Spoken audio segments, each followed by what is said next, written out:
Welcome to Kenton's videos. Enjoy the video.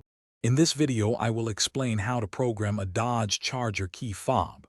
First, ensure you have all your key fobs, both old and new, ready for the process. We'll cover the steps for both self-programming, if your vehicle supports it, and when professional assistance is needed.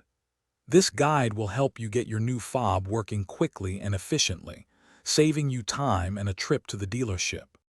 If your Dodge Charger supports self-programming, the process is straightforward. Begin by inserting a currently programmed key into the ignition and turning it to the RUN position for 5 seconds, then turn it off.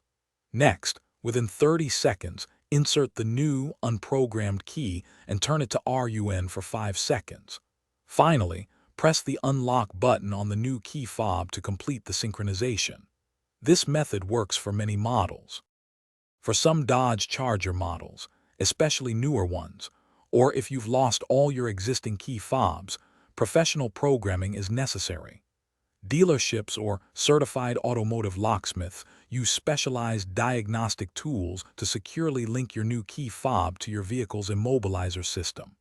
This ensures proper function and maintains your vehicle's security.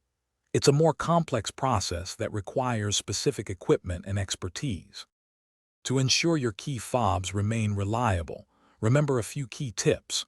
Always test all your key fobs, both old and new, after programming to confirm they work correctly.